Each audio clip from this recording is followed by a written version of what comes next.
Nadreen, कल broader view के अंदर सऊदी अरब और इजराइल के दरमियान जो नॉर्मलाइजेशन पे टॉक्स हो रहे हैं उस पे बात की थी। और मैंने कहा था कल के इस मुद्दे पे, क्योंकि ये बहुत ही सेंसिटिव मुद्दा है और क़िबला अव्वल से जुड़ा हुआ मुद्दा है, तो इस पे स्पेकुलेशंस और अफवाहों पे ध्यान नहीं देना चाहिए। अब कल इसके बारे में मैंने आपको डिटेल में बताया था कि जो टॉक्स हो रही हैं उसमें सऊदी के 2-3 अहम डिमांड्स हैं। उनमें से एक ये भी है कि फलस्तीन की रियासत कायम होनी चाहिए और ईस्ट यरूशलेम उसका कैपिटल होना चाहिए। नाउ अगर देखा जाए तो ये वो डिमांड है जो कि अहम मुद्दा है, यानी मुस्लिम वर्ल्ड का अगर आप देखें तो दो ही मेन डिमांड्स है ना, एक तो ये कि फलस्तीनी रियासत हो और दूसरा क़िबला अव्वल ईस्ट यरूशलेम। मुस्लिम वर्ल्ड को असल में इन चीजों में इंटरेस्ट है। इसके अलावा बाकी जो चीजें हैं वो सेकेंडरी इश्यूज हैं, उस पे बात हो सकती है, नेगोशिएशन जो कुछ भी है। लेकिन ये दो ऐसी चीजें हैं, स्टेटहुड फलस्तीन का और क़िबला अव्वल, जिस पे रेड लाइन है, यानी कि इससे पीछे मुस्लिम वर्ल्ड हट नहीं सकती।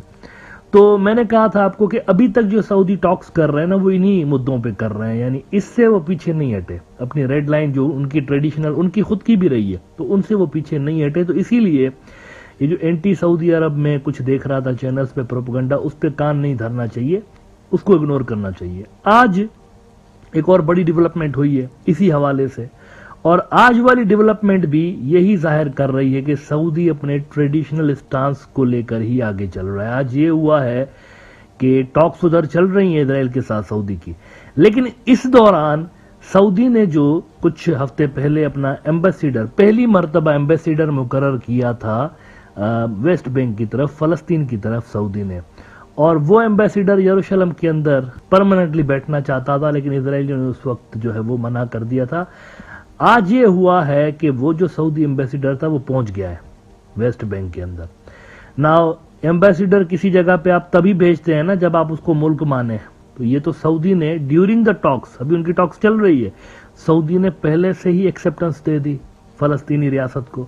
अब उसकी शक्ल किस तरह की बनती है ये देखना अभी बाकी है, ये टॉक्स के नतीजे में तय होगा। मोस्ट प्रोबेबली वेस्ट बैंक तो उसका हिस्सा होगा ही, लेकिन वेस्ट बैंक के अलावा कौन से इलाके उस स्टेट के हिस्से होंगे ये देखना बाकी है। तो सऊदी ने एक्सेप्टेंस एक तरह से दे दी है फलस्तीन की रियासत को।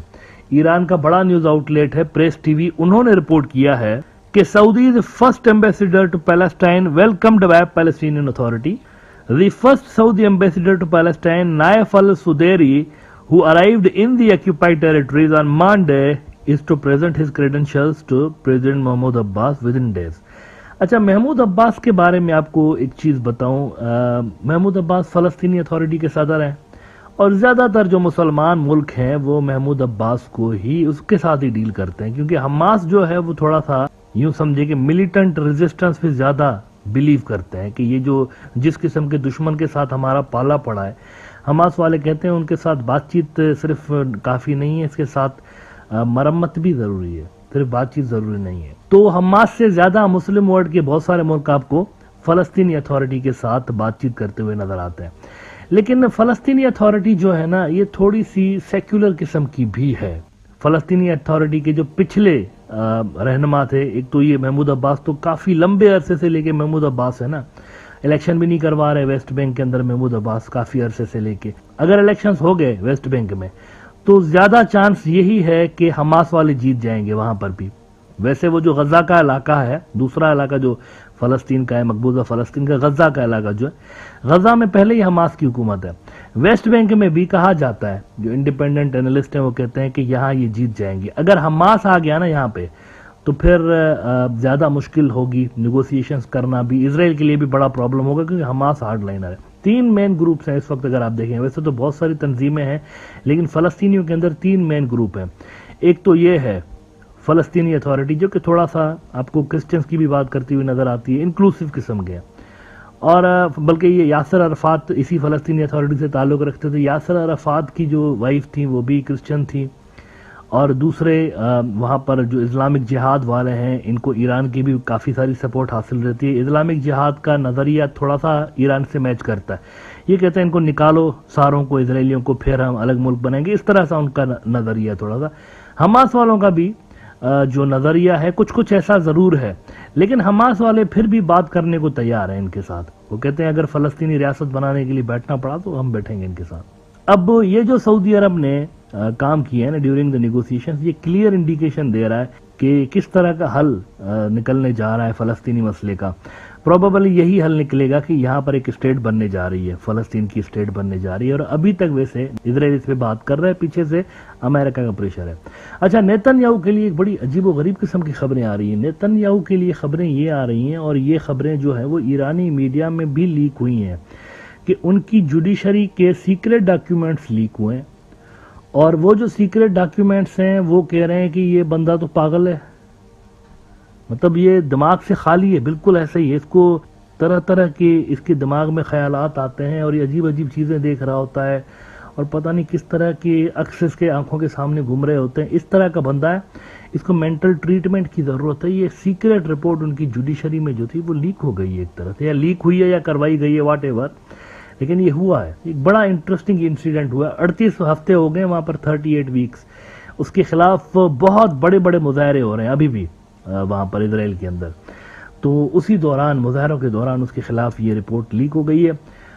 اس کے بارے میں مزید ڈیٹیلز آپ میرے بلاگ پہ جا کے پڑھ سکتے ہیں، اس کی لنک میں نے ڈسکرپشن میں بھی لگائی ہوئی ہے نیچے. یہ نیتن یاہو کی رپورٹ آئی ہوئی ہے. بہرحال جی، تو نیتن یاہو کے ساتھ اور اس کی گورنمنٹ کے ساتھ سعودیز کے ٹاکس چل رہے ہیں، اور یہ جو ان کا ایمبیسیڈر آیا ہے اس پہ اسرائیلی میڈیا کس طرح کا ری ایکشن دے رہا ہے وہ آپ کو ذرا دکھاؤں گا. ٹائمز آف اسرائیل کی رپورٹ دیکھ لیں. انہوں نے کہا ہے کہ Saudi delegation to visit West Bank this week as Israel normalisation talk increases.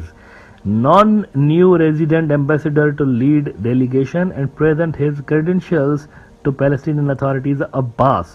Riyadh condemns Israeli extremist provocations as Jews pray on Temple Mount. Temple Mount جو ہے یہ مسجد اقصی کو کہتے ہیں. یہ بات پہلے بھی کر چکا ہوں کہ ٹیمپل ماؤنٹ یہودی جو برادری ہے وہ کہتے ہیں کہ یہ ہمارا جو ہیکل سلیمانی تھا، سولومون ٹیمپل، جو کہ 2000 سال سے گرا پڑا ہے اور جس کی صرف ایک دیوار سلامت ہے، جس کو یہ ویسٹرن وال کہتے ہیں، اور اس کے سامنے جا کر روتے ہیں، گڑ گڑاتے ہیں، دعائیں مانگتے ہیں کہ پرانا جو داؤد علیہ السلام کے دور کا عروج تھا، وہ کہتے ہیں خدا ہمیں یہ دوبارہ دلا دے، دنیا کے اوپر بادشاہت دلا دے، ہم کدھر یہ چھوٹی سی کمیونٹی بن کے رہ گئے ہیں، ایک دور میں تو دنیا کے اوپر ہماری حکومت ہی ویسا بنا دے، دوبارہ مسیحا بھیج دے ہمارا. تو اس طرح کی دعائیں یہ وہاں پر اس دیوار کے سامنے مانگتے رہتے ہیں. تو اس ہیکل سلیمانی کا، ٹیمپل آف سلیمان کا، جو کہ مسلمانوں کے نزدیک مسجد تھی، حضرت سلیمان کی مسجد، تو یہ کہتے ہیں کہ یہ جو مسجد الاقصی ہے نا جہاں پہ، وہ ہولی آف دا ہولیز ایک سائٹ کا نام ہے، یعنی ٹیمپل کی سب سے مقدس ترین جگہ وہ تھی. یہ لوگ کہتے ہیں اس طرح سے مسجد اقصی کے حوالے سے، ہولی آف دا ہولیز. وہاں پر کچھ اسرائیلی ہارڈ لائنرز کی عام درفت بڑھ گئی ہے. تو اس کی عام درفت بڑھنے کی وجہ سے آئے دن وہاں پر جھگڑے لگے رہتے ہیں. تو سعودی نے اس کو کنڈیم کیا ہے کہ یہ جو بار بار گھس رہے ہیں ادھر جا کر، اور ان کو جانا نہیں ہے. ویسے ایک معاہدہ ہوا پڑا ہے جب عربوں کا اور ان کا اسرائیلیوں کا، تو اس معاہدے کے تحت نہ عرب وہاں جاتے ہیں ویسٹرن وال کے پاس، اور نہ یہ یہاں آتے ہیں، لیکن یہ اس کو بار بار بریچ کر رہے ہوتے ہیں اس معاہدے کو.